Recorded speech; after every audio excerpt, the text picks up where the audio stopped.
Alright, hello and welcome to another Warframe Builds video. So, it has been a little while for Mesa, but Mesa just received some tweaks that makes her actually worth using now, which is fantastic. So, let's talk about the tweaks a little bit. So, as for her 4 right now, it used to just fall off super hard after the nerf from it being 360 and it being like a really good farming tool. It got changed to having a field of vision and just wasn't very powerful because it didn't scale at all. It didn't really scale into like the end game levels. So now it has secondary mod scaling, which is very good, and now this power is just fixed. It still maybe costs like 1 or 2 energy per second more than I would like, but it's a very powerful ability, so it's fine. Her 2, this used to just go off of you and buff your allies in the time that was on it, which made it a really inconsistent ability for you if you wanted to like use it. Like having teammates was arguably a downside, so now the buff stays on you and also goes to your allies, which is very, very good. No changes to Shatter Shield, as that ability was already quite good.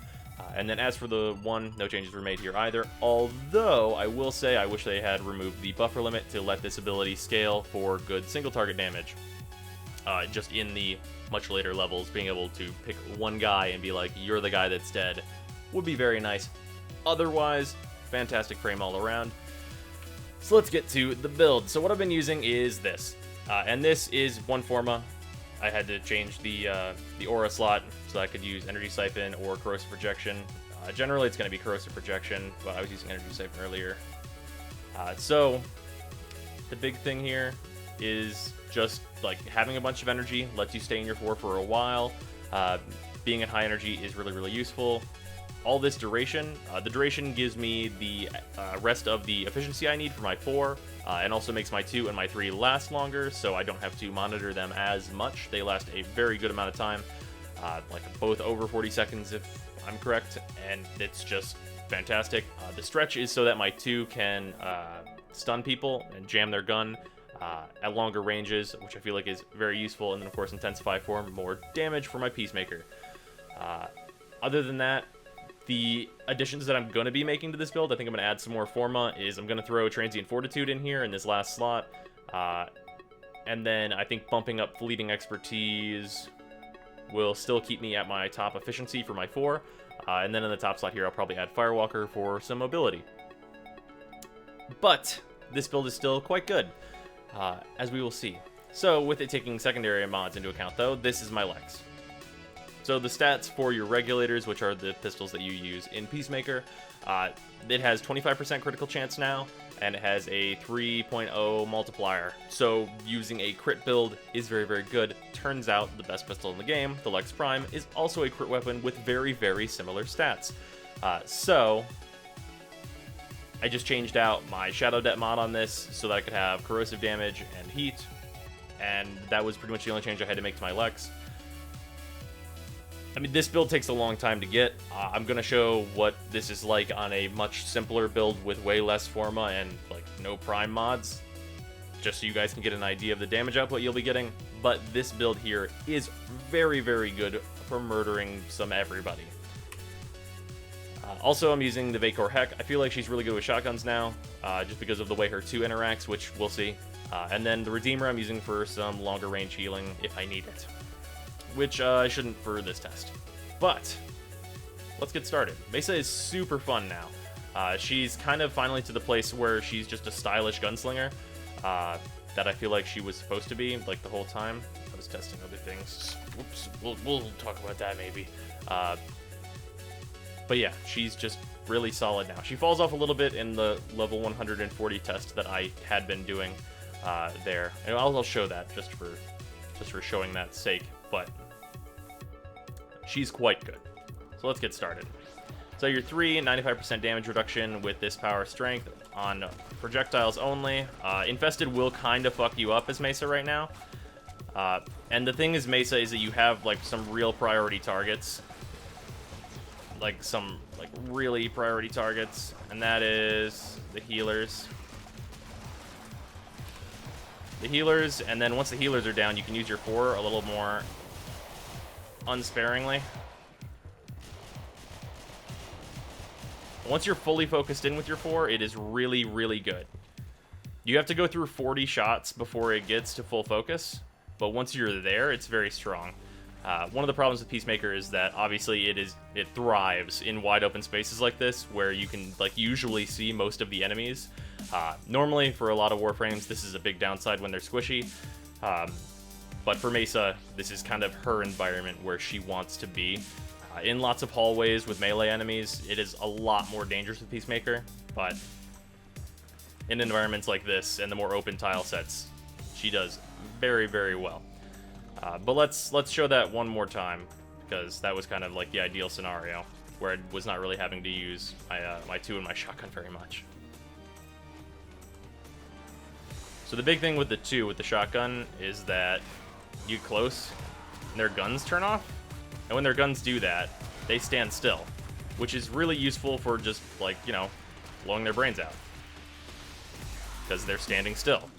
So what should you do when your opponent stands still and you have a shotgun? Probably blow their brains out. Seems like a good plan to me. Oh. Oh yeah, managing your cooldowns is really important. Like right there, I almost died because my 3 went off and I took a hit.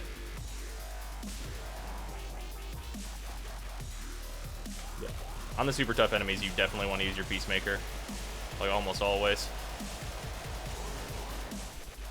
because you can burn them down relatively quickly, and they also build up your Peacemaker, the shot counter, really, really well, which comes as like a side bonus.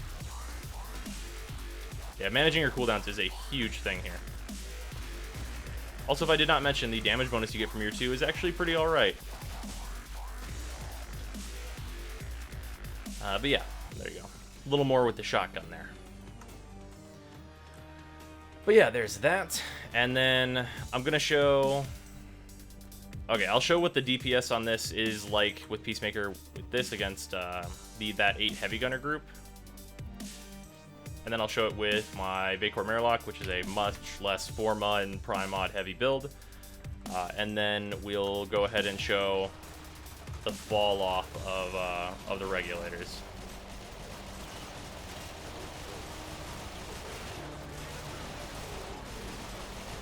So with the Lex, obviously quite good. It does a lot of damage, as you might expect with like the most expensive pistol build in the game. With all the mods that will work for this, like there's a lot of prime mods that back up the Peacemakers. It's kind of what would you expect. As for the Vacor Murloc build I'm using is this. This leans a little bit into the more status heavy stuff. It's pretty much just straight damage and elements and status, which is not really what my 4 needs, but my 4 will still perform alright with it. It's worth noting I am using Corrosive and Blast, which is the good combination for these enemies. Although I'm using Corrosive and Heat on the other one. On my Lex, that is.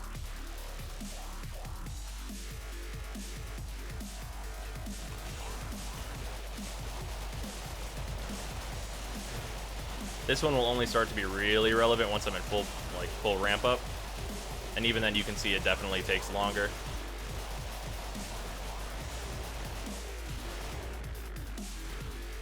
Oh. Come around the corner. Using all this energy. There we go. Alright, there we are. Yeah, you can see that takes a little bit longer whenever your mods are not as suited for your 4, but it's still pretty good. I would definitely suggest building out a super strong weapon for it. Now let's head back to the Lex, and I'll show where this kind of falls off. Which is that test I was doing before that you saw. So, at level 140 enemies, they have a lot of EHP. A ton of EHP, and they can dish out a lot of damage. So, you have to be a lot more careful with where you're setting up in Peacemaker, and how long you're staying in Peacemaker, and making sure that you do not just get, like, blown the fuck out. Let's just show it. I'm going to take a lot of damage just due to the way like enemies' damage scales up and how they just become way harder to kill. But yeah, you could you can't stay in it for too long. Getting to full ramp is much harder if you're not in a safe position. So the way to kind of go about this test like the actual method, is to do something like this and get to a safe spot where they have a much harder time hitting you. And you can get to full tilt safely, and then you can start, like, just whittling them down. It's still, like, they still have a ton of health. But it can be done. Like, they have a ton of health at this level. But you can get them down. You just have to be at full focus and, like, just, like, really doing it. But yeah, you can see it, like, kills start to take a much longer time when you get to this level. I probably wouldn't suggest taking Mesa much over, like maybe 60 or 80 minutes in T4 survival, just because her peacemakers will start to fall off pretty drastically at that point, although you can still make it work. With, like, let's say there's a Nova that gives you a lot more damage, like just teammates that can help you out and increase your damage input will help you a lot, or your damage output rather. But yeah, that's Mesa. She's in just a perfect spot right now. Almost as, like, pretty much in the same spot Nova is, where her one could just use an itty-bitty tweak and then she'd pretty much be perfect. It feels really good to play. It's super fantastic. Go enjoy Mesa. I'll see you guys tomorrow.